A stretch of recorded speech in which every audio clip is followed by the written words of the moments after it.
Hello, everybody.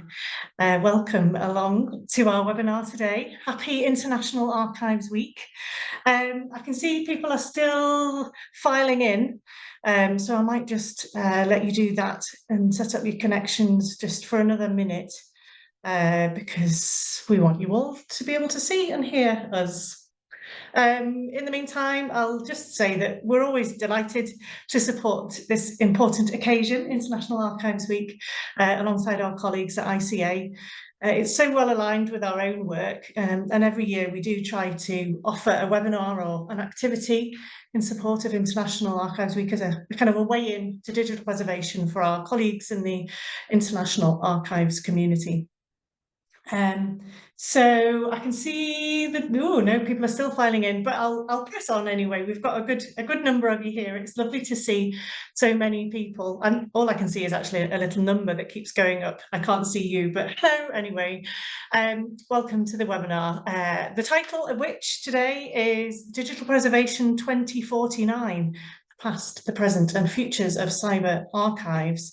I'm Sarah Middleton. I'm the Head of Advocacy and Community Engagement for the Digital Preservation Coalition, and I'm going to be facilitating today's webinar. Before I say any more, I just want to let you all know that you can enable closed captions if you would like, and that will help you follow along with what's being said in English. And there will be plenty of time for you to ask your questions. We want your questions, we invite your questions, but if you could put those in the Q&A box rather than the chat box, we'll be able to see those and we'll feed those into the discussion. So who are we? What are we doing here? What is the DPC? Well, the Digital Preservation Coalition is a welcoming and inclusive global community of now 159 member organisations all around the world, which works together to bring about a sustainable future for our digital assets. So the members are archives like yourselves, libraries, museums, universities, and also broadcasters and global corporations and manufacturers and governmental bodies. And digital preservation is a concern for them all. And our mission is to enable our members to deliver resilient, sustainable and useful long-term access to digital content and services, helping them to access and use digital materials beyond the limits of technical obsolescence. We raise awareness of the strategic, cultural and technological challenges which our members face, independent of the interests of solution providers, and we encourage collaboration for mutual benefit. And we sustain and deliver these aims through various activities: advocacy, community engagement, workforce development, good practice and good governance.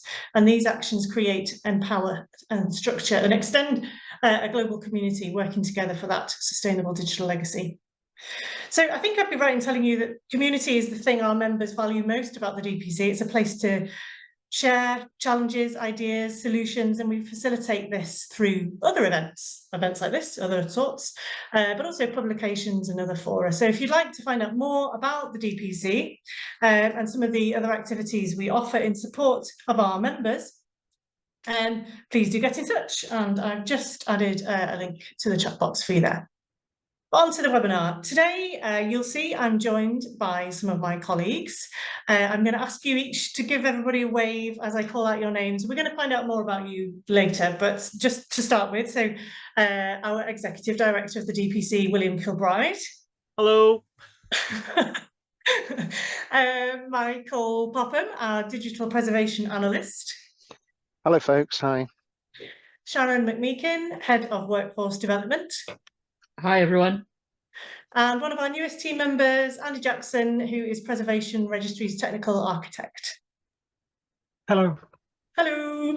So thank you all for joining me. And as I said, we'll find out a bit more about you and what you have experienced in your digital preservation careers shortly.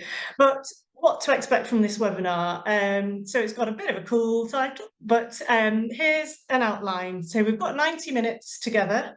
First of all, William will talk to you and we'll reflect on experience of working in digital preservation over the last 25 years, including some introductions, a bit of a recap, some main approaches, some lessons learned, and some emerging themes. And then I'm going to introduce you again to my colleagues and ask them for some of their reflections on the digital preservation, past, present, and future. So at that point, during the panel discussion, and during William's presentation, of course, there's an opportunity for you to ask your questions. So we want to hear from you too. What are the challenges in your immediate future? What do you want to know? What do you want to know? Where would you like to be in terms of your digital preservation journey 25 years from now? So a reminder to put the questions in the chat box. Q&A box. Q&A box. And just a request, please, as well. We meet together under the DPC's inclusion and diversity policy. So our community is guided by the values set out in our strategic plan, and we always aim to be respectful, welcoming, inclusive, and transparent. And the same applies to all of the activities and events we offer. So we encourage diversity in all its forms, and we're committed to being accessible to anyone who's interested in engaging on the topic of digital preservation. So we do ask you all of you who are participating today to be positive, accepting, and sensitive to the needs and feelings of others in alignment with that inclusion and diversity policy. And then we'll wrap up. So onwards, I think. William, firstly to you, could you sort of expand on that introduction, on that wave, and then talk us through the last 25 years? That's not, if that's not too hard. Thank you very much, Sarah. Yeah, trying to compress 25 years into this presentation for about 40 minutes is going to be quite the trick. And if that's not enough, I've added an extra 25 to reflect into the future, hence 2049. So thank you very much, Sarah. Thank you all for joining, and especially to ICA colleagues for the warmth of the welcome which they've shown us. And it's great to be working again with our colleagues at the ICA. It's really great friendship and really productive relationship that we have. So thank you all for that. I am going to share my slides. Hopefully you can see that now. Maybe Sarah can give me a wave to say that's come through. Excellent. And give you a context, right? So it occurred to me a while back that in summer 1999, I took on my first proper job, as it were, first job that involved digital preservation as part of its job description. And it's a sort of strange anniversary, really. It seems like no time at all ago. And as a consequence, I thought I could use this as a kind of pretext, really, a conceit behind this presentation, therefore, is to think about that 25 years. How on earth have I landed here? How did we get here, all as a community? And what have we learned in 25 years? And then use that as an opportunity to think about the next 25 years. So how am I going to do that? Well, I'm ably supported by a galaxy of stars who will share with you their digital preservation expertise too, and their thoughts and views to the future. But what I want to do to set the scene is to take you around 4 times around digital preservation. What's the problem? What solutions existed or would have been discussed in 1999? What have we learned in that 25 years? And then use that as the basis for a bit of a provocation into what will the future hold. So what ought we be considering? Before I get into this, though, and Sarah's already trailed this nicely, I'd like to know your own thoughts, right? This is the PowerPoint moment of your dreams. Before I get too lost in my own presentation, before I take us in a particular direction, I want to make sure that you have an idea of what you want out of this discussion today.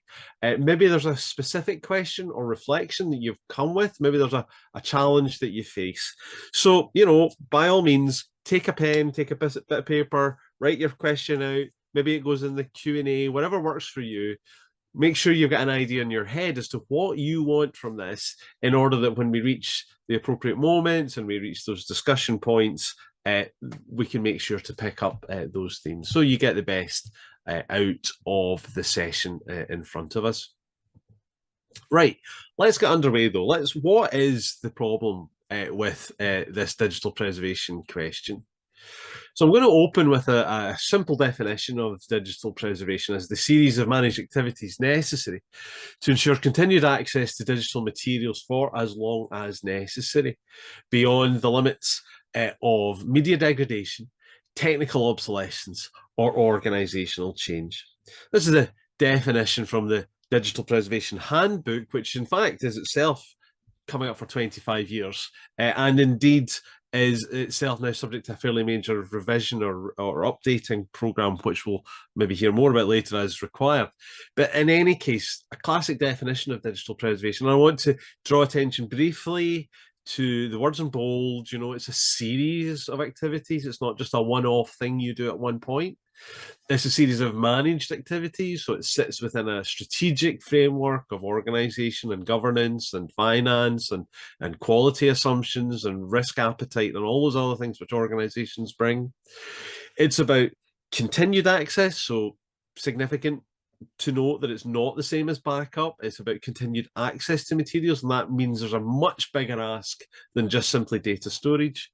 It's not everything or forever. It's for what we need for as long as necessary. Now, for some of you, that will be a long term. For some of you, it will be a relatively short term, but you need it to be available for as long as necessary, and IT has short shelf lives. And we need to take it beyond a variety of different boundaries: media degradation, technical obsolescence, organizational change. So there's a range of challenges which are in our way to achieve that purpose. Now, you know, digital preservation as a theme, it's a game we can all play. So, you know, in 1999, there were worries about the digital dark age.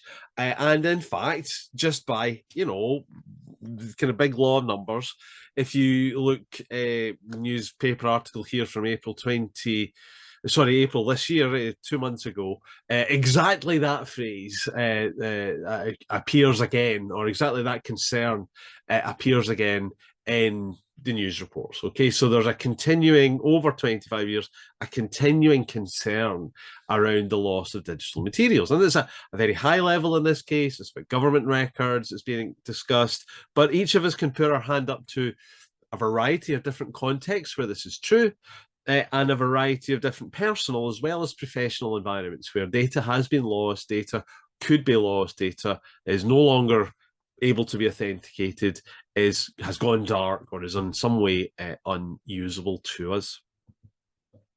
Why does that arise as an issue? Well, there's lots of reasons why that issue arises, and I'm not going to read this long list out except to make two observations. Firstly, it is a long list. In fact, it's an incomplete list because there are other things as well. This is just to get you on the page.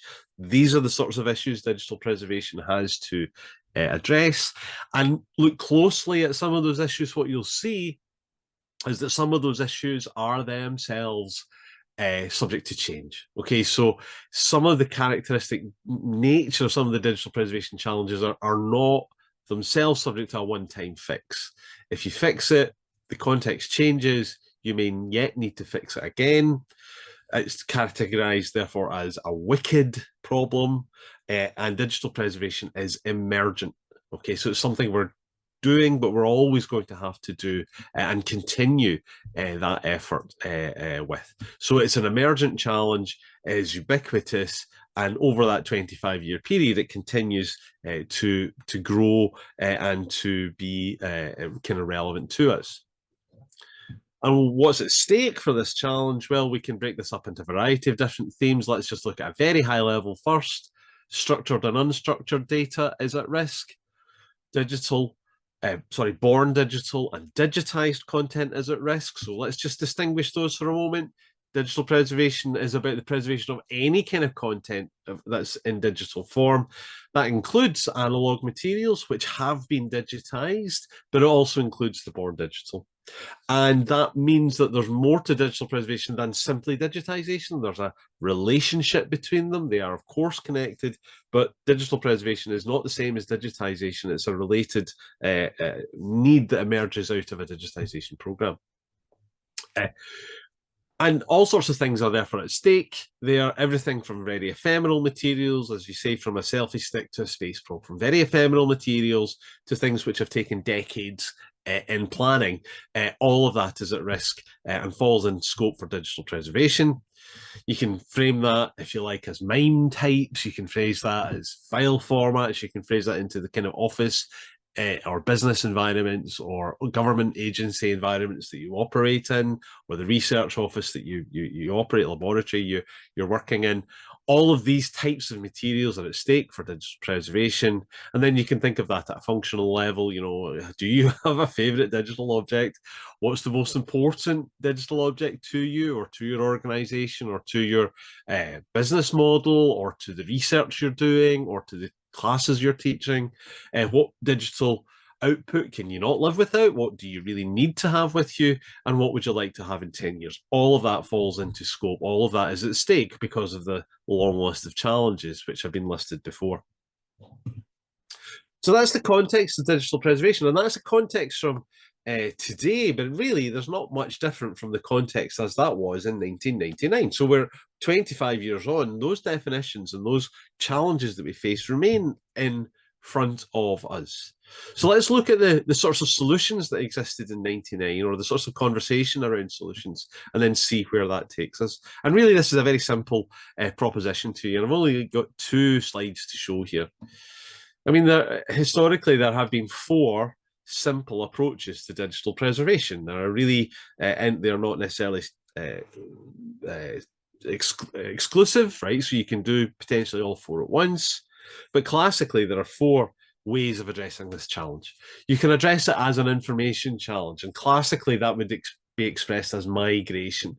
And in this context, migration, I mean taking information out of one format or one wrapper and wrapping it up in a more modern or more accessible format in order that it can be, the information content can be read. So intervening at an information layer in order to ensure information is usable through time. You can intervene at an operating system or software level to make sure that the process still works. It might be that what you want to do is not, you're not interested in data, but what you're interested in is some sort of process, and you want to continue a long running process in some form. Well, that's where you might want to emulate it. So you intervene at an operating system or a software level to ensure that the operation or the function of a program or a process can be, you know, verifiable and be reproducible and can continue as it used to be, even on new equipment, even on new operating systems, even on new hardware. And of course, in order to, in doing that, you can also render information kind of useful by making that information useful in the original context in which it was potentially created or distributed. So you can see that there's a relationship between migration and emulation, and certainly in 1999 this was a big debate between these 2 sort of themes, although in reality they're not exclusive. In fact, you probably need a little bit of migration to do emulation, and you probably need a little bit of emulation to underpin migration. We can maybe come to that later, but in any case, migration and emulation have made the running. In the early years, much more about migration. In more recent years, much more about emulation, and that's because of the impact of cloud computing and the idea of emulation as a service. Everything as a service really creates the opportunity to address the distribution issues which plagued early emulation efforts. Let's keep going through the list though. Those 2 have made the running. There's also hardware preservation. You know, there are some contexts where it is appropriate and necessary to maintain old operating equipment. Maybe there's no choice but to maintain old operating equipment and, you know, condition monitoring in difficult to reach locations, for example. You're just going to find old equipment and you need to be able to maintain and update that. So there are some contexts where hardware preservation matters. What I think is also interesting, though, and this is a slightly kind of fluffy point, but let me make it anyway, that the organisations which have made most progress and had most fun in digital preservation are the ones who have made it a research question. So actually turning this into a research question and recognizing that there is work to do here is itself a useful thing. And in consequence of that, you know, there might well be someone in the room, maybe someone in this call today who will have a new solution and thinks actually there's a better way of doing this. And that's welcome. That's what we should expect, in fact, and that's what we should encourage. And the consequence of that, though, is that digital preservation does have a component which is framed as a research question.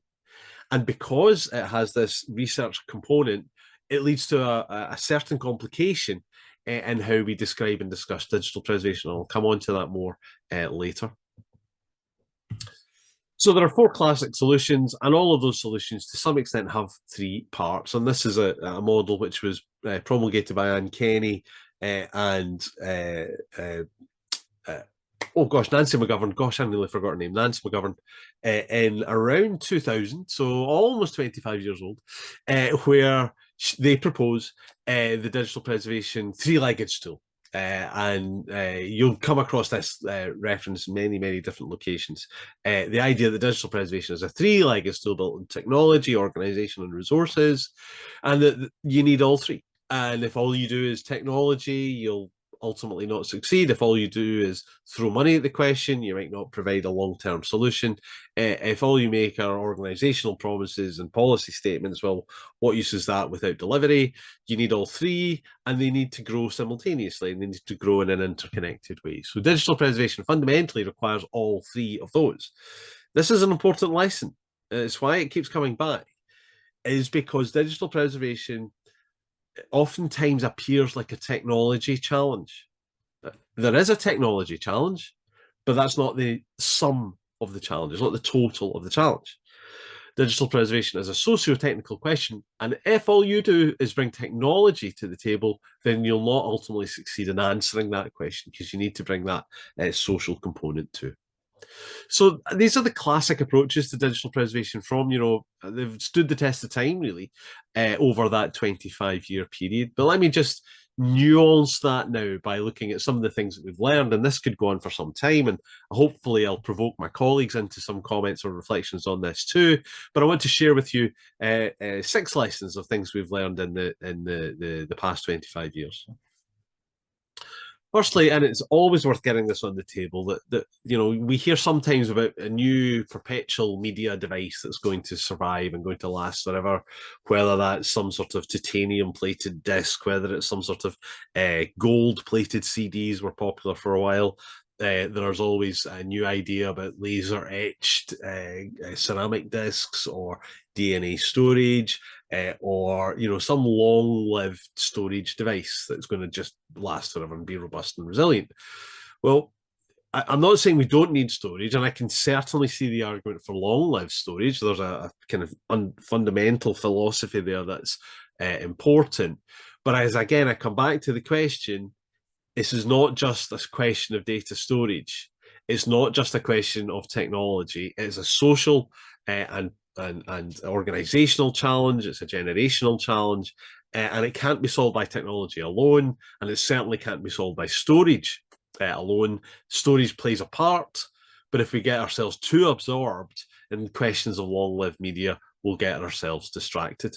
So I think over the time we've learned not to focus too much on the storage device, to look more broadly around the packaging and use of information.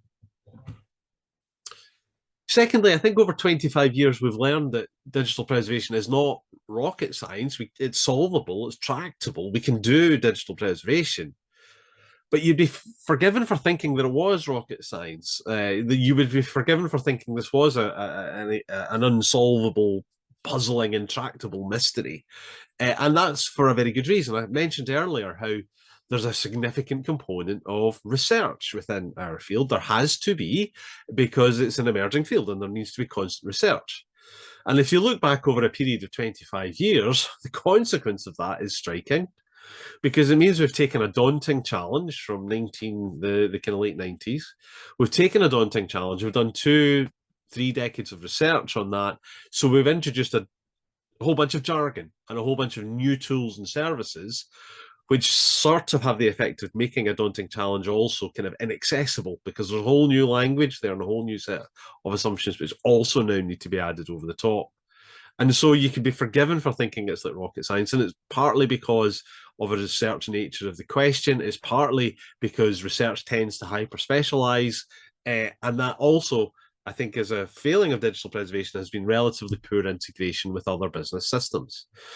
Let's dig into this a wee bit further, and you're going to come across this in your digital preservation journey. I came across it first in 2002, I think, called the OAIS reference model. This is a very high level version of the functional model of the OAIS, and which again published in 2002. So it's been with us for much of that journey. How hard can it be? You put information into the system, you do some sort of archival process in the system, and then you disseminate information out the other side of the system. And you think, well, that's a fairly straightforward digital preservation process and model. And for sure, there's some unusual words in there, as archivists might not recognize the exact vocabulary, but you can understand conceptually where that's going. The problem for something like the OAIS reference model is you begin to break it down to smaller and smaller and smaller parts. And before you know it, you've got a wiring diagram in front of you. And maybe what I want to observe is it's not a surprise it looks like a wiring diagram, because we have to remember the context. Archivists are good at remembering context. The context for OAIS is the Consultative Committee for Space Data Systems. It originates from efforts at the Jet Propulsion Lab in NASA to look after data coming out of deep space probes. And so in a strange kind of transformation that we should not ever forget is that every time you reach for the OAIS reference model, which looks a very attractive model, but every time you reach for it, you're inadvertently comparing your organization with NASA.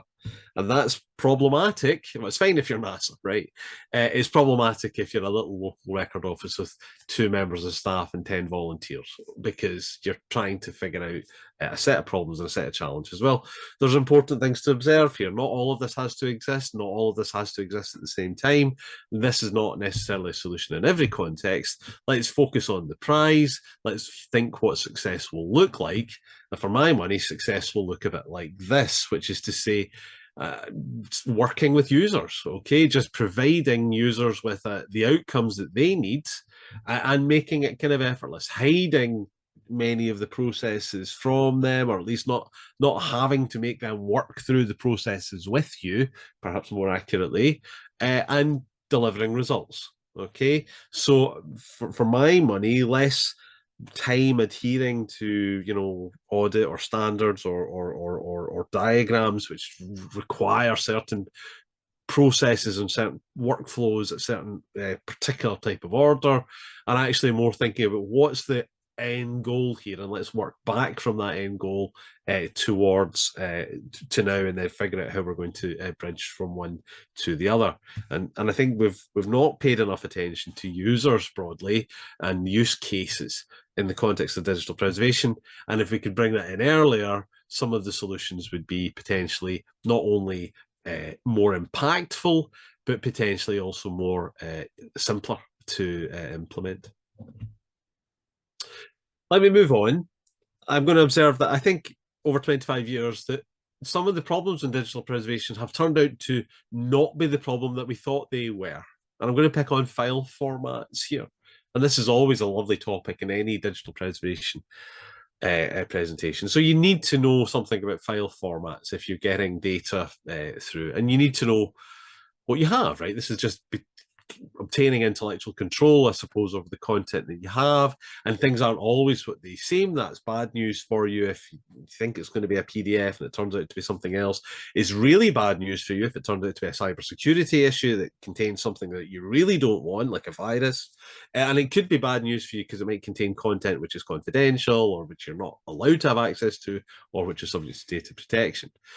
So you need to know a bit about file formats, and you need to know about file formats so you can provide access. And if you've got a very obscure file format, that access can be very tough. So you might need to think, how am I going to make this obscure data set, or this difficult to, exotic file format available for the future? Well, that's all true, that those issues remain. I think 25 years ago, though, we were much more focused on the issue of file format obsolescence. And we thought to ourselves, preparing ourselves, gearing up indeed for a large-scale outbreak of file format obsolescence. But I think we're less concerned about that now. And I'm curious to know whether my colleagues agree with that. I don't think there has been a widespread outbreak of file format obsolescence. In fact, I struggle to identify any file format which has become entirely obsolete. The question seems to be rather more one of scale and capacity. So if you have a very small number of very difficult to work with files, the question is rather more, how are you going to find the time to address those files rather than can you address those files? I think the answer is almost always yes. The problem is you don't have the resource or the time or the capacity to actually give it the love and attention that it needs. Moreover, the original is still the original. So if something comes to you in an esoteric or exotic file format, well, that's still the original. And there are reasons why you still want to keep the original one way or another. And normalizing it ingest or just expecting to migrate content from one format to another by default might put at risk some of the chain of custody of the records that you have. Finally, to observe, and we'll come again to this later, what's also becoming abundantly true is that files are almost never self-contained. And we'll see this even more so as we look to the impact of cloud computing. So file formats are an example of a problem which isn't quite the problem that we thought it was. There are challenges there, and I'm not going to underestimate that, but it's not the problem I think we thought in 1999. Simultaneously, there are problems I think which we overlooked in 1999 that I think it would have been useful for us to be more carefully reflecting on. So I'm going to introduce you now to what I refer to as the Valley of Abandoned Projects. Now, thinking about digital preservation, we've done a good job, right? We're structured around these goals. We can kind of office document types or web pages or this sort of style of content. And we have all these tools in place, ready to grab that content, submit it to the archive and then look after it in a repository. And all of that is a set of business processes and a set of predictions, which are not easy, but it's always possible to set these up if the resource, if the advocacy, if the skills, if the money is available to do so. All of that can be done. And so we've kind of solved that set of problems, I think, around digital preservation. Where we've not made such good progress is in recognition that actually the economics and fundamental economic questions arise in the context of digital preservation. And this is why I want to move us to the Valley of Abandoned Projects, which is also called Silicon Valley. So what I want to observe here is that we've been doing a good job of saving all this content. Meanwhile, businesses have been carefully and continuously removing content from in front of us, especially through the discontinuation or the deletion of services. And there's a long list, rather than the real moments of data loss over the last 25 years has not been in the long list of file formats which have become obsolete. It's rather more in the long list of services which have been withdrawn or discontinued or deleted for a whole variety of business reasons, which are very often outside of our control. So you're kind of warning here as well. This is not just a lesson from the last 25 years. This is a lesson to the future. Your favorite digital content platform is likely to fall into this environment too. And that actually so much of the data loss over the last 25 years has really been a business decision of one form or another. And just to spell that out, data loss is a business decision. And it's a business decision which exists for reasons which are oftentimes outside of our control. So we need to find ways to address data loss at that level rather than at a kind of file format or bits and bytes level. On a more positive note, I think we've really seen the flourishing of a community. And I think it's fair to say, in the context of digital preservation, it's not so much what you know, it's who you know. These are photos from last week. The DPC had a lovely meeting, wonderfully hosted by our colleagues at the Royal Irish Academy in Dublin, and we had 2 days of just open discussion around the challenges people face and how we can support each other with those challenges. It requires all the skills, I think, is what I'm trying to say to you. It cuts across institutional or sectoral boundaries, and the sooner you can make friends and the sooner you can reach outside those boundaries, the better. So really lovely growth of the digital preservation community over that 25 years. And in a sense, that's actually was the kind of key point for me when I realized actually that there are other people working in this field. I didn't need to solve all the problems for myself. In fact, if I solved them by myself, I was likely getting them wrong. And as a consequence, let's build relationships around the challenges that we face.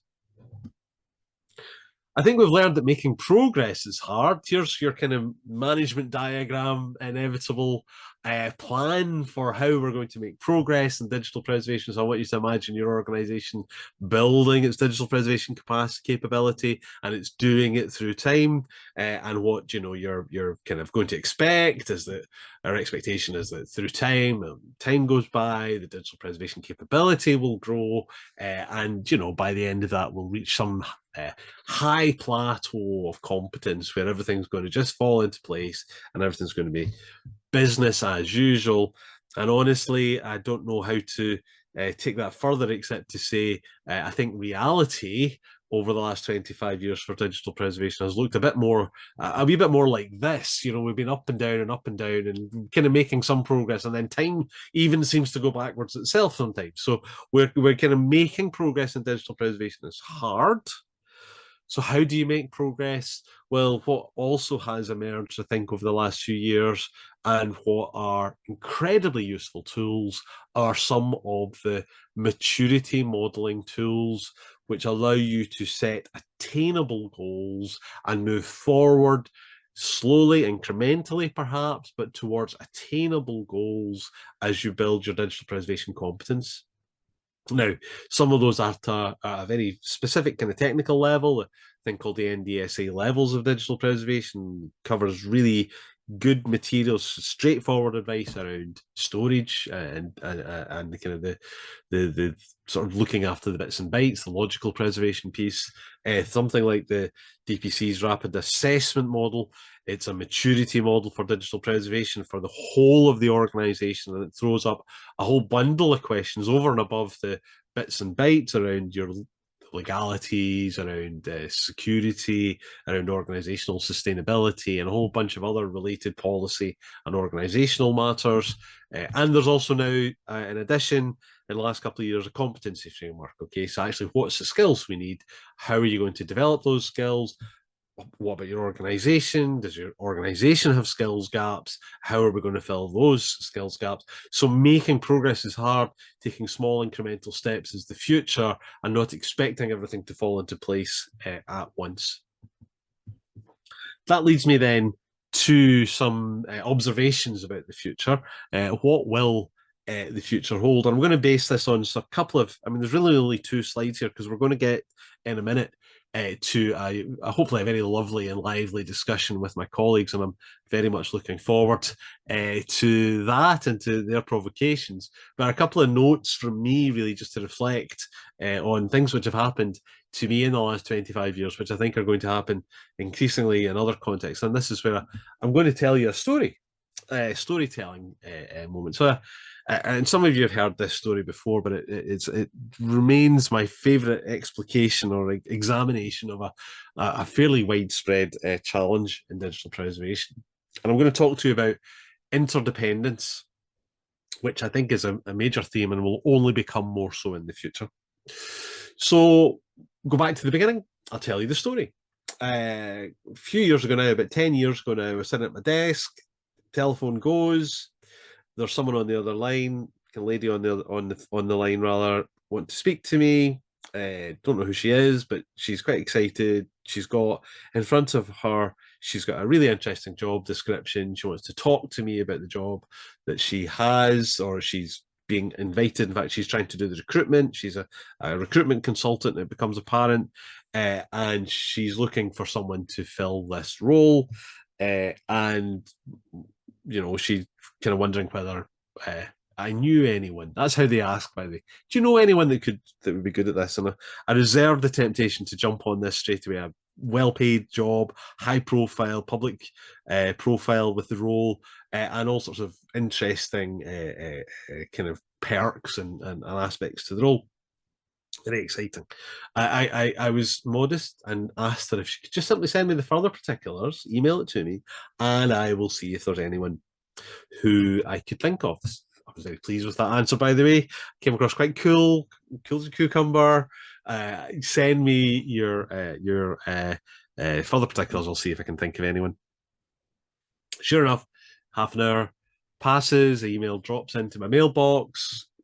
Recruitment consultant sends me the job description as a PDF. PDF is attached to the email. Step back a moment and realize that the agency in question was particularly concerned with information security. It was particularly concerned with cyber security and with all matters relating to the authenticity of documents. And they wanted to know every time if there was a document or a piece of information that had properly come from them. And in order to achieve that, they had set themselves a slightly unusual, but fairly understand where it comes from idea that they should, when they publish official documents, they would use only their own font on official documents. Fair enough. But you can maybe begin to guess the problem here, which is that when I get the document, it's in their font. And of course, I don't have that font in my laptop. If I did, it would have been probably a matter of great national concern, because that would have been a breach of their security principles. And of course, the job lands on my desk, and I promise you it renders entirely on PDF as wingdings. Because my laptop did what it needed to do in order to make some sense of it. It found a font and it turned it into the least useful of all. And all these years down the line, I never quite did work out what that job was. And this is a silly example because it's one you can imagine. And I like it because hopefully you can imagine something like that happening to your great career prospect, landing in front of you, no idea what it was. And why am I telling you this story? It's a bit indulgent. Why am I telling you this story? I'm telling you this story because it's a story about interdependence.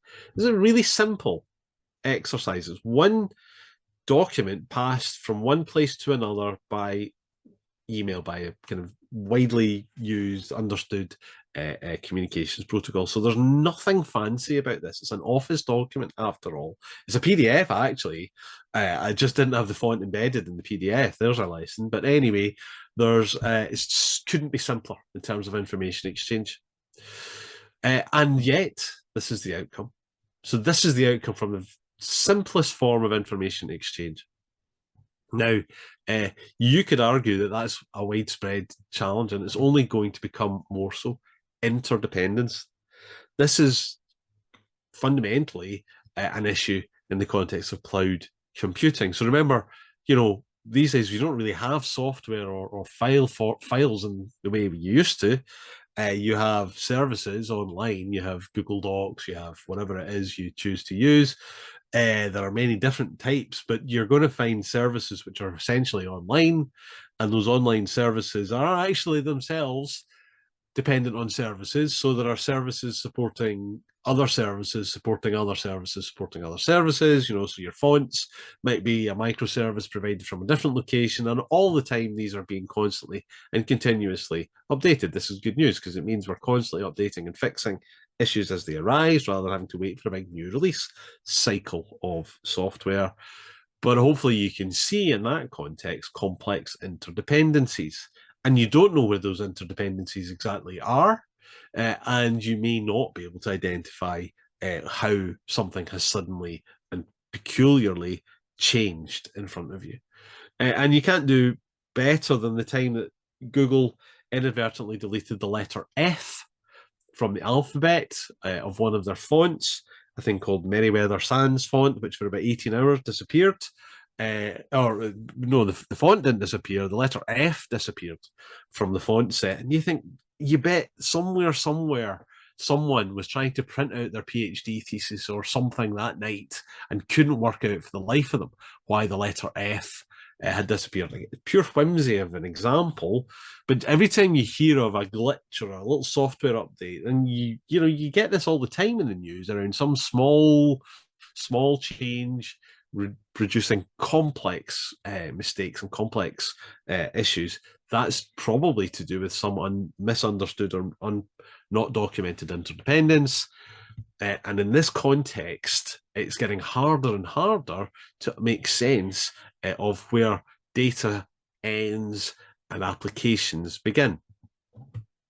So, I mean, I never really could distinguish properly between data, information, process, software, and applications. You can sort of draw simple lines around them, but they never really did work. That's important because, come back to that point, the file format never really has been the atomic unit of preservation, but even less so. That is even more true that it's not the atomic unit. It's even more true in the context of cloud and complex interdependent services. And that leads me to a place where I would need to observe, thinking about the next 25 years, this problem wouldn't have arisen 25 years ago. Preservation is an evolving problem. In fact, in some respects, 25 years on, it's getting harder, not easier, despite all that research we've done. So a reflection on the future, I can't do that without briefly mentioning artificial intelligence as well, though. People are always asking just now about artificial intelligence, the future of computing, the future of a whole variety of not just computing, but economics and businesses, and the future of work. So what's the relationship between digital preservation and artificial intelligence? I'm going to give you 4 talking points on that. I mean, first of all, the most obvious is artificial intelligence, which supports digital preservation, particularly around matters of, say, appraisal and selection, maybe in metadata extraction. There are material ways in which these tools can be brought to bear to support and improve digital preservation workflows, and they're going to get a lot of attention. Perhaps less attention will be paid to the way that digital preservation itself supports the development of artificial intelligence. In fact, less reported, perhaps less obvious, but there are relationships there too. I'm thinking particularly, they're not always very good examples, but there are examples of, the large language models, which depend on very large corpus of information, and there, what you're actually finding to some extent is digital preservation being deployed to support the development of AI. We are going to, as a community, be required to preserve the output of artificial intelligence, and the output of artificial intelligence sometimes might be malicious or malevolent. I'm thinking of fakes here, deep fake technologies. So there's going to come a point where we're going to have to start making statements or assumptions around authenticity and related matters so that we can be confident, for better or worse, around the nature of the content that we're looking after. How are we going to do that? It seems to me this is, you set a thief to catch a thief, as the saying goes, that we'll probably end up deploying artificial intelligence to detect the outputs of artificial intelligence, for better or worse. So there is going to be preservation of AI as output. And finally, and I think the big prize, and I think the one we're not talking about, the one we probably ought to be talking about urgently, is how do we preserve artificial intelligence at a systematic level, as a systemic level. So how do we make artificial intelligence reproducible? What are the consequences of systems which are making important, sometimes life and death decisions, or are influencing life and death decisions in a material way? What's the implication if those systems are not reproducible, are not accountable, are not challengeable, are not transparent? And I think digital preservation has an important role to play in the ethics of artificial intelligence, in moving us to a place where reproducibility is at least one of the virtues that we can talk about, because I tell you what, it certainly isn't one of the virtues of artificial intelligence just now. Anyway, that was just a bit of a quick summary of some thoughts for the future. I have been speaking now for just over 40 minutes. You've heard quite enough from me. I'm going to stop sharing my screen. I'm going to remind you all of the Q&A box, and I'm going to hand back to Sarah and let her guide us through the next chunk of our time. Thank you very much, William. A very interesting reflection over the last 25 years and some thoughts about the future. I'm interested to see whether any of that resonates with my colleagues. Was there anything particular that stands out to you as well from what William said, or do you have different experiences, different thoughts? And so I'm going to come to each of you in turn, actually, and ask you who you are again, and what you were doing in 1999, 25 years ago, and then we'll maybe move on to some of those questions about your experiences. So Sharon, I'm going to come to you first. Thanks, Sarah. So this is a reminder. Hi, I'm Sharon McMeekin, and I'm Head of Workforce Development at the DPC. So I'm particularly interested in all things staffing and skills and training. I got into digital preservation through a quite traditional archives master's course, although I had already completed a master's in IT as well. So I think was one of the first people who studied an archives master's with the particular purpose of becoming a digital preservationist. And in 1999, I was 2 years into my undergraduate degree in art history and film and TV studies, which understandably led absolutely nowhere career-wise. So I had to think about that once I graduated. Very enjoyable, but not much use. But it did, as part of that, do a little bit about multimedia and things like that, and that started getting me interested in digital issues. So, yeah, that's me. I'll pass back to you, Sarah. Thank you. Michael, how about you? What were you doing in 1999? Oh, it's such a long time ago, wasn't it? Yeah, well, so I'm Michael. I'm a digital preservation analyst with the DPC, and in a former life, I was head of digital collections and preservation at the University of Oxford. But in 1999, I was the head of something called the Oxford Text Archive, which was founded even earlier in 1976. And the role of that organization was to try and, or in fact, it wasn't even an organization, it was just a sort of voluntary effort to collect what we'd now say the outputs of scholarship, but it was digital texts created usually by academics for use in their research or as part of a book or an edition of something. And some of the material in that archive dated right back to the late 50s, early 1960s, and preserving that was a challenge, or making it accessible as well was just such a challenge. And I was happy in 1999 because we'd recently just become part of something called the UK's National Arts and Humanities Data Service, which was a network of subject-based centres around the UK. That I thought with a lot of foresight, the UK authorities had invested in setting up this network to collect and preserve these things and take responsibility for them. But then in, I think, about the early 2010s, they wound it up because they decided that the problem was solved, the job was done, boom, boom. I wish, I think, is what I'd say to that. And I suspect for all the sorts of reasons that William was touching on there, and I'm sure we'll come to them. So I'll pass back to you before I ramble on further. Thanks, Michael. How about you, Andy? What were you doing 25 years ago? So again, a reminder, I'm Andy Jackson, Preservation Registry Technical Architect at the DPC since January. Before that, I was at the British Library, where I joined digital preservation in 2007. So before that, fortunately, my digital photo collection goes back to 1999, so I could use that to verify that I was in my second year of my PhD in Edinburgh, where I studied computational physics. So my background isn't in the humanities. I'm from a science background, but I've learned to love it here. Very good. And between you, I mean, William talked a lot about sort of the change we've seen over the last 25 years, some of maybe the changing priorities, some of the emerging challenges. Do they resonate with you? I mean, what idea or technology do you think has made the biggest difference to digital preservation over the last 25 years? Maybe Sharon, I'll ask you that. I might come to you back round in the same order, if that's okay. Thanks, Sarah. I'm going to admit I wasn't listening properly. I got distracted. Shall I repeat the question for you, my Yes, dear? please. Yeah. Is there anything that from William's summary that sort of stands out to you, or is there an idea or a technology that you think has made the biggest difference to digital preservation over the last 25 years? Yes. Okay. Yes. Yeah. Unsurprisingly for people who know me, my answer would be around maturity modelling. I think it's been such a positive impact on digital preservation that can be understated.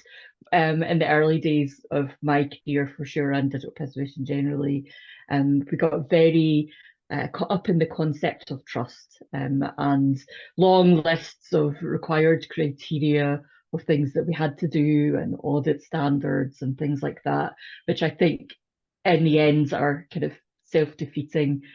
They put people off doing digital preservation. They are setting unattainable standards that people can't meet.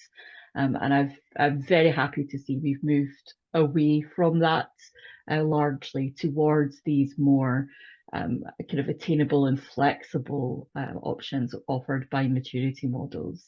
Because I think at the DPC, we certainly talk about good practice over best practice, thinking about what's good enough for us in terms of digital preservation. And also the fact that one of the other things is that almost every answer to a digital preservation question starts with the words, "it depends," because there's no one right way to do digital preservation, and it's all very dependent on the types of digital content that you're preserving and your own organizational context and the resources that you have available. So yeah, maturity models are the thing for me. Brilliant. And I'm just going to pop a link to the DPC's rapid assessment model, which is a maturity model, into the chat box there for you, because that's something that we've developed as a community within the last 25 years. Actually, it was a lot more recently than that, but it arose out of a need to respond, as Sharon says, to the very kind of restrictive and prescriptive way of approaching this. So have a look at that and dig in and see how you go. I can't remember who I came to next. Michael, what about you?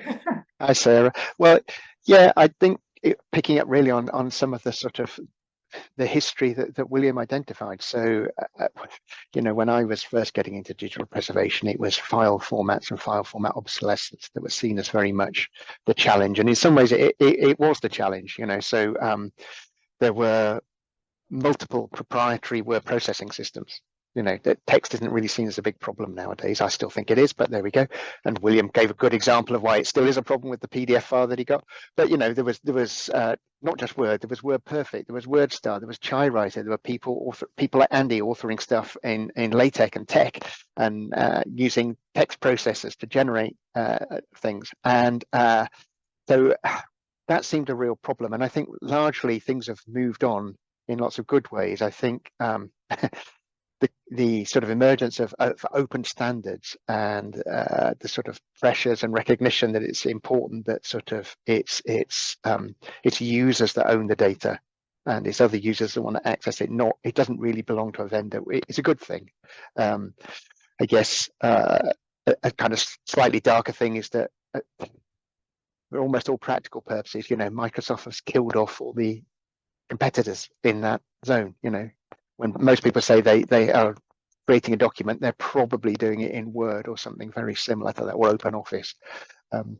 So it's not always good, but I think I've been pleased to see the emergence of systems which at least purport to be digital preservation systems, to have some awareness of digital preservation issues and have built-in tools to help that. And I think that's good. But I think no. And then just again following up on William, I think the growth in sort of online services and particularly social media is making things interesting again and challenging and basically difficult again. But I'm sure we'll come to that. So I'll pass to Andy. Well, before we do, I was just going to say that even in the 10 years I've been sort of with the DPC, we've seen a growth and a maturity in the services that are offered as well, haven't we? Because they're responding to how the needs have changed and what people need to do, and making it sort of more accessible and user friendly. So that's also great to see. Andy, yes, go for it. Yeah, I was thinking, yeah, responding to William, as someone who I came into digital preservation on one of those research projects, not way back in 1999, but on planets in 2007. And that was all about significant properties. And it was all about this all we had to do was describe every format in executable detail in XML format, and then we could preserve it forever. And what my feeling is that if you'll forgive me, I'm going to show you this. I don't know if you know, I'll take you back to 1995. This is what we were thinking. We had the big book of formats. This would be easy. It turns out that's not a tractable problem. It isn't possible to do that. And I think that's the biggest shift, and to spin it into the positive, I think the biggest positive has been the open source movement. Every vendor, every tool, and every system we depend on, underneath it depends on the fact the open source movement has effectively solved format obsolescence for the big formats by creating open implementations of standards and proprietary standards as well. So yeah, that's true as well. I mean, there is a kind of a perception perhaps that to do digital preservation you need one of the big systems and you need all the stuff, but I'm right, there's open source and there's tools and tips and tricks and things you can be doing. This digital preservation can be done sort of at a very basic level without all of them. Well, I'm very big on arguing that the archive is the system of care. The systems you choose to implement it is a design decision, right? Yeah. And there are different choices that make sense in different contexts, as Sharon was saying. Mm. Thanks all. I'm going to try and address our first question in the chat box, actually. Caitlin is asking about advocating for digital preservation. And I wonder whether you feel that that's become easier over the last 25 years, harder, stayed the same, or whether you've got any experiences that you can reflect on that might help her make the case for digital preservation in local authorities. So Sharon, I'll come back to you again.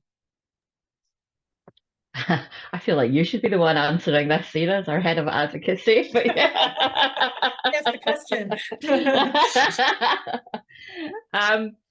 Yeah, it's an unfortunate truth that advocacy remains a difficult thing in digital preservation.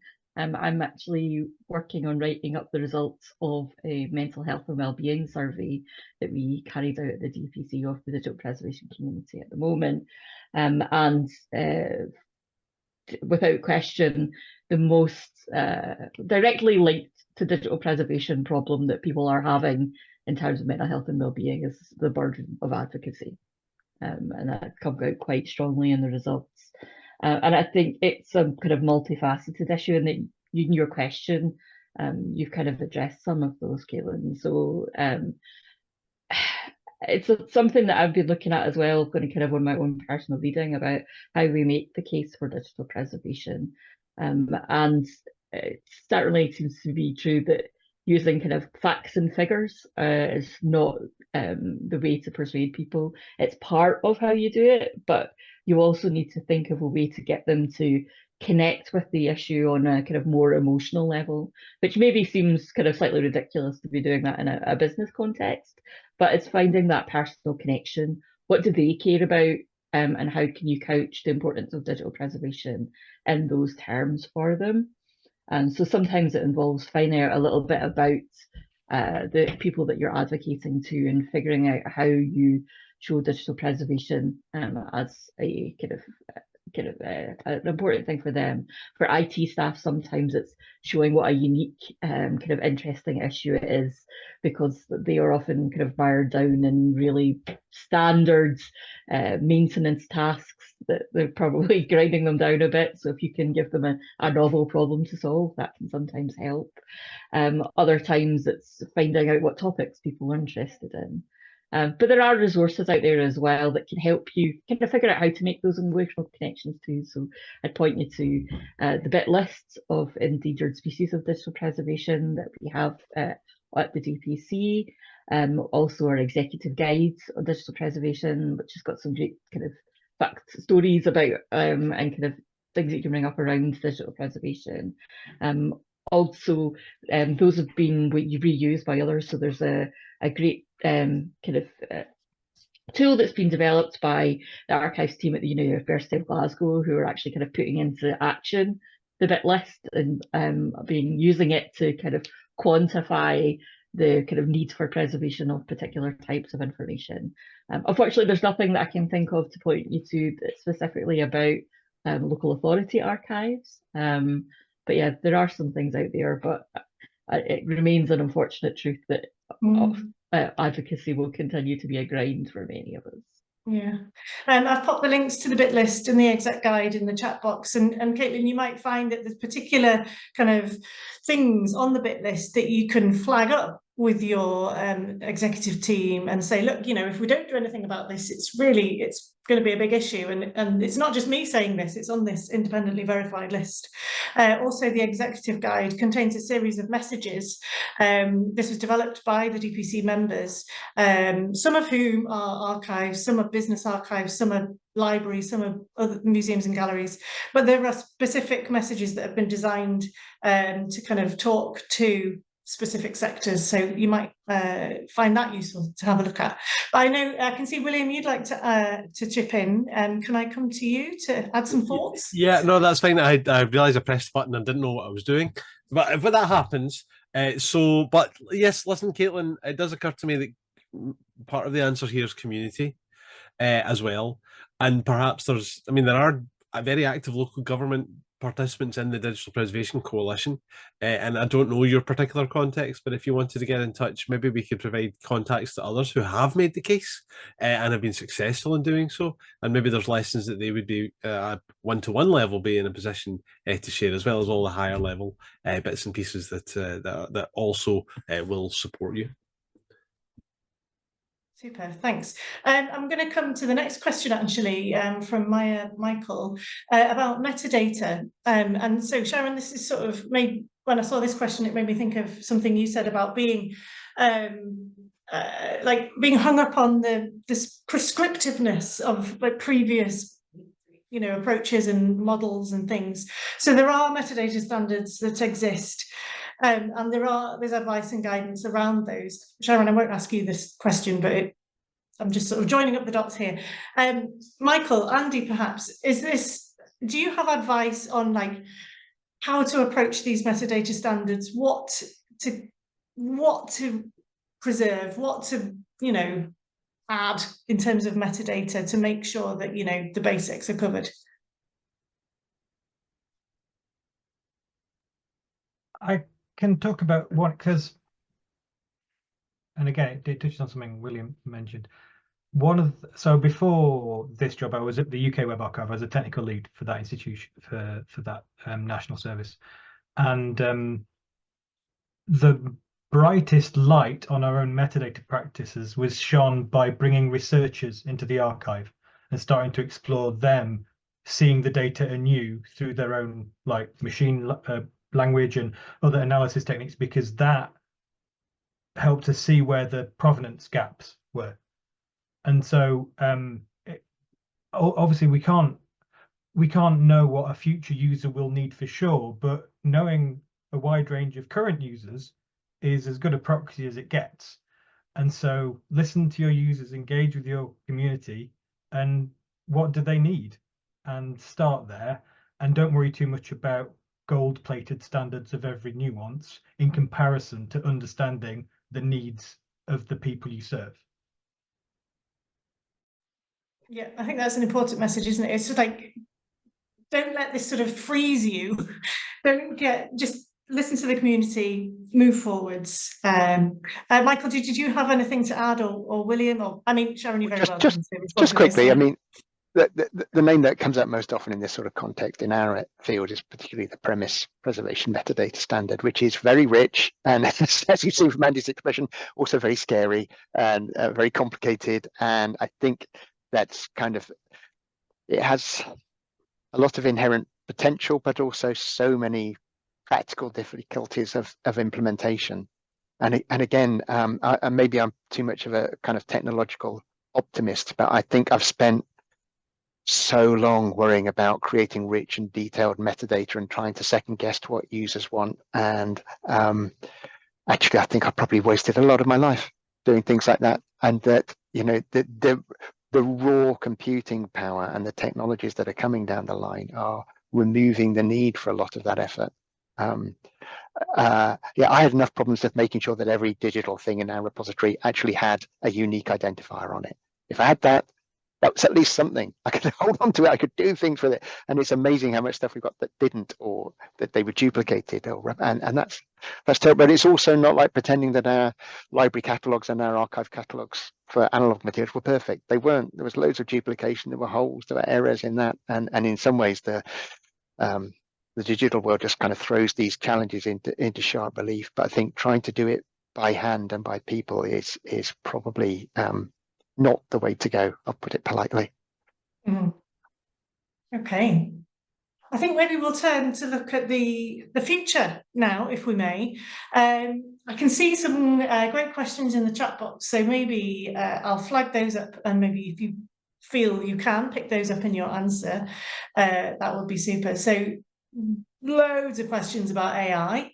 So there's a theme, and it's a theme that we see emerging and rising. Well, it's prevalent at the moment. All our members are asking us about AI and how it can be applied for digital preservation. But also a really good question from Kit about how we attract people to the digital preservation profession. So this is looking forward to kind of future generations of digital preservationists, I suppose. So how are the skill sets and competencies changing, and you know, what do we expect from the future? So my question is to you, the panel, what, you know, emerging idea, maybe it's a technology, maybe it's a concept, do you think will make the biggest impact on digital preservation in the next 25 years? What's, you know, what are the most, what can we address? What are the hardest challenges? Yeah, I'll just leave it there, and I'll start with Michael again. Oh, thanks, Sarah. Yes, well, we've done a lot of work on this, which I'm sure Sharon will be happy to elaborate on. But you know, in some ways, I'm hoping that in the future, the actual kind of distinctiveness of digital preservation will just kind of disappear seamlessly into the background. You know, and in a way, I'm not sure these distinctions between sort of, you know, digital preservationists, archivists, librarians, I think, again, they're all going to blur and diminish. And again, perhaps it's because I'm too much of a technological optimist, but I think there are solutions coming down the line. I tend to see this as a kind of, we're in a time of transition. For me, it seems I see a lot of parallels between the sort of emergence of print and, you know, and printed books. And we're sort of rapidly, but still desperately, sort of clawing our way towards standards and conventions and ways of doing this and accepted practices. It's happening very fast, and a lot more people are actively involved in it than historically was the case with books. But I think that's the way things are more likely to go. I'll probably need to think about this a little bit more, so I will pass the digital speaking stick to one of my colleagues. Yeah, Andy, Sharon, do you want to pile in? I kind of agree and disagree with that simultaneously. So, little story might help. My master's degree doesn't exist anymore. I did a master's degree in computational physics because back then we had our own e-science three-legged stool, right? It was experiment, theory, and computation. And these would be three distinct disciplines within every field. And you'd need to bring three people together for every problem, in effect. That didn't happen. The computational did disappear, but it didn't go away to the vendors or the environment. Every theoretician has to be able to code. Not every, almost every physics theoretician has to be able to code unless they're the top level mathematicians. And every experimentalist, apart from in a few niches, has to be able to do scripting and basic computational stuff. It's become part of the skill set. So it hasn't disappeared outside, it's disappeared inside. And I think that'll happen in libraries and archives. But I think that hits what I think is the biggest problem, which is the funding and staffing problem. because the skill sets that libraries and archives will grow in the next decades will be some of the most valuable skill sets in the world, right? It's the same skill sets that underlie the cleaning that AI needs. It's the same skill sets that global discovery of information need. Our competition will become that sector. And so the funding of the staffing of the roles and the skills we need becomes the fulcrum on which this community is tested, in my opinion. Wow, so we need those skills. Sharon, maybe this is The one money. for you, because I know you've been Sorry. working on behalf of the members on sort of competency, how to measure sort of skills within an organisation and how to develop those. Yeah, I was going to start by saying about AI that it is a topic that keeps coming up in conversation with our members at the moment, although I'm not the one to comment on it because I have very negative thoughts on AI at the moment, because I simply don't think it's time yet. It's not time yet for AI in our sector. It will come soon, and it will be useful to us, but we're not there yet. But yeah, to pick up the skills question, the most important thing to understand about digital preservation and skills is that digital preservation is multidisciplinary. It needs people with skills from a variety of different specialties to be able to do digital preservation. And when we developed our competency framework, which I'll drop the link into the chat now, one of the things that we kind of thought about is about skills on an organizational level rather than skills for kind of individuals as the starting point, because we've seen attempts in the past to create a competency framework around skills for digital preservation. It ended up becoming incredibly intimidating, the huge range of skills that were required, because in some ways we were trying to get all of the skills for digital preservation into a single role. Whereas we really have to have interdisciplinary teams working on digital preservation to be able to get all of those skills in place. So hopefully that's the competency framework that we've developed kind of highlights the broad range of skills that are actually really required for digital preservation. And as a kind of clear example of that, there's only one section out of 5 in the competency framework that relates specifically to digital preservation. The other 4 sections around kind of IT skills, around legal and ethical issues, around advocacy and communications, and around governance, management, sustainability issues. In terms of kind of where we've come from in the skills and the where that we're going, I think we're at the point now where there's seeing more specialism in kind of elements of digital preservation beginning to appear. So previously it used to be the case that, you know, you'd have one person working in digital preservation and they have to try to be a jack of all trades. I think that hopefully we'll increasingly see these interdisciplinary teams coming into place where we actually bring together people with different types of skills, different types of competencies to work together on this solution. And there would be archivists in there, there'll be librarians in there, there'll be technical specialists in there, there'll be people who specialise in very specific parts of digital preservation in there. And that will hopefully be the way kind of forward. And in terms of kind of trying to attract kind of new professionals into the field, I think it goes back to, again, one of the things I said about the kind of advocacy issue about it needs really to show that it's a kind of really unique and evolving discipline that's got lots of scope for personal growth, lots of interesting challenges, but also just such a friendly and welcoming community to be part of. So many great relationships to be made and so many great people to work with. And that's definitely the thing that I've found most enjoyable and fulfilling in my career, all of the wide variety of different people that I've got to work with. That is so true. Yeah, thank you for picking up on that. William, did you want to pile in? We're coming to the end, so I just want to come to the end. Yeah, no, I'll just amplify what Sharon says, maybe in a different way. I think the next 25 years, so the last 25 years has seen an exponential growth of the digital preservation community. It has grown from almost nothing to being this big international community. You know, we have 150 people on this call today. There were less than 150 people engaged in this entire topic in the whole of the world in 1999. So well done to the growth of the community. The next 25 years is only going to see continued growth. And as Sharon rightly says, it's one of the most privileged things to be part of this welcoming and open community. And the challenge we have is to keep that community moving together even as it grows, right? To keep that community in conversation with each other even as it becomes more diverse. And what a wonderful challenge to face. But anyway, you've heard enough from me on this call. I'll pass back to you, Sarah. Thank you. Yes, I just wanted to spend the last few minutes perhaps looking at some of the questions we haven't managed to get to. I can see you all sort of busily typing answers to various people in the chat box. So that's great. Thank you very much. Clara, in answer to your question, I mean, there's a range of digital preservation training available, depending on what sort of level you are after or need.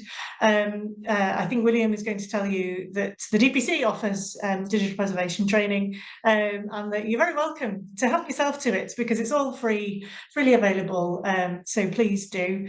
I've got questions. Margot, you asked, do you believe that digital preservation is the last bastion of archival preservation? And if not, what do you envision? I don't know whether anyone wants to try their hand at an answer there. Maybe William, Sharon. William. I'll have a quick go at this, and Sharon, okay, you may be better at it, but let me observe that I think digital preservation and archives, some people say, oh, you know, we're all getting up in digital preservation and there's no more archives, or some people might say, well, archives will take over digital preservation, and maybe that's true, maybe I'm completely wrong on this, but I think they are co-evolutionary. I think what archives do and what digital preservation as a discipline does are growing together and growing with each other, and where the future will be for that. Last bastion or such, I have no idea. I'd love to know more about your question, to be honest. But I think they are co-evolutionary. Digital preservation cuts over boundaries. It cuts through some of the professional boundaries, maybe helpfully. Maybe that's also disruptive. But I do think they are on the same track, you know, and what happens in one influences the other. Sure, it's such an it's aligned with so many other disciplines as well, isn't it? Like you say, it cuts across, but we see that in our community, the way we kind of intersect with you at the ICA, but records managers and research data, and it's, yeah, all sorts. Sharon, did you want to come in on that? Yeah, I was going to say, it goes back again to that idea of the kind of interdisciplinary teams of what people can bring. One of the emerging issues that, maybe not emerging, but one of the issues that people are actually really turning to and thinking about a lot in digital preservation at the moment is appraisal. And obviously, those of us from an archives background have extensive experience of appraisal. And I think we should be in those conversations and should be helping the digital preservation world come up with solutions. Excellent, thank you. I'm just skimming the Q&A box for others we can look at. Another about sort of young professionals. How can the young professionals align themselves towards implementation of digital preservation with the current technological changes, I beg your pardon, such as cybersecurity, machine learning and artificial intelligence? Anybody want to have a go at this one? I mean, I think a good way, I'm just going to launch in and then you can pile in as well, is to sort of get involved in a community, to see what others are doing, to learn from experiences, as we've seen on the panel today, and to kind of share and learn from that community. But do others have other thoughts that are maybe a bit more formal? William? I suppose maybe this is kind of right back at you. I think these are things that we're all learning about, and these are not static one-off things. Actually, they are themselves dynamic, and maybe the point to make here is that in digital preservation you have to commit yourself to learning. You never reach a point where you think you've reached the top of your expertise and you don't need to open a textbook again if that's what you want to do, don't do digital preservation, you know, because actually it's a commitment to continuous learning, continuous development, and that's essential. And it's in the nature of the problem, because the problem is emergent. And if the problem is emergent, then you actually have to expect that your skills will need to be addressed and updated too. We're used to the idea of thinking around renewing the obsolescence that happens with our data, the infrastructures that will address the obsolescence in data. What we have to also recognize is that's a socio-technical obsolescence. It's not just a technical, you know what I mean, as well. As a consequence of that, committing to renewing the social infrastructure, the skills infrastructure, all of that has to be in hand as well. And there are different ways to kind of to do that learning, right? To learn from each other. There's formalized learning, there's training, but there's just kind of anecdotal, and there's connections, and there's yeah, that kind of growth. Andy, you sort of up there. Yeah, I was just going to add, because I mean, I came into the field expecting to have to learn, but the thing I underestimated and didn't take enough advantage of was finding and connecting the people who shared the problems. There are people in the field, in libraries and archives, who are looking at cybersecurity and preservation, and they're looking at machine learning and curation and preservation, looking at artificial intelligence, and using the professional and other networks to find each other and talk is worth investing your time as well. And I feel I underdid that in the past, and it's something I'm trying to get better at. Very good. Then we might have come. Well done for all your questions. Well done for the panel for keeping up with those and for providing all your responses. I'm just going to pause before we wrap up to see if there are any last questions. And in the meantime, if you're thinking about asking another question, I'll just remind you that this webinar has been recorded. And we will share the slides. The slides and the recording will be published through the ICA, the recording on the ICA YouTube channel, the slides on the website. So you can watch it back. Okay, I'm going to wrap up. So I'm going to start with a huge thank you. Thank you to you. Thank you to all 150 odd of you that came along to listen to us talking today. I don't know whether we can do this. Can we give everybody a round of applause? Our speakers, you, the ICA for having us, the community on International Archives Week. It's been so lovely to chat about the past, the present and the future of digital preservation. If you are interested in finding out more about the DPC, we'd be delighted to have a chat with you. I'm just popping the link back in the chat box. And there are actually plenty of things that we do that are publicly available, so you don't need to be a member to engage. In fact, the first and the next upcoming thing that's happening is this afternoon. We have a session called DP Connect, which runs every Friday. It's free and open to anybody to attend, anybody who would like to come and talk about digital preservation. We have breaks over the summer and sort of various parts of the year, but it's on and it's happening at the moment. So please do come along to that if you're interested. There's also, and Sharon's co-hosting, so even more reason to come. And as well as that, we have themed sessions on a monthly basis. The next one coming up is in an Australasian time zone, so if that would suit you or anybody watching back on the video. Our next one, our DP Clinic, is on developing digital asset registers. And then we have another in July on digital preservation at risk, which should be very interesting, and you're all very welcome to come along to that. So I think that's, I mean, we're finishing 2 minutes ahead of schedule. Well done, us. So just one last thank you to our hosts at the International Council on Archives for giving us this opportunity and for allowing us to share in the joy of International Archives Week. We will be back next year. But if you would like to talk to us before that, we would be very, very pleased to do so. So thank you once again, and we'll see you next time. Thanks, everybody.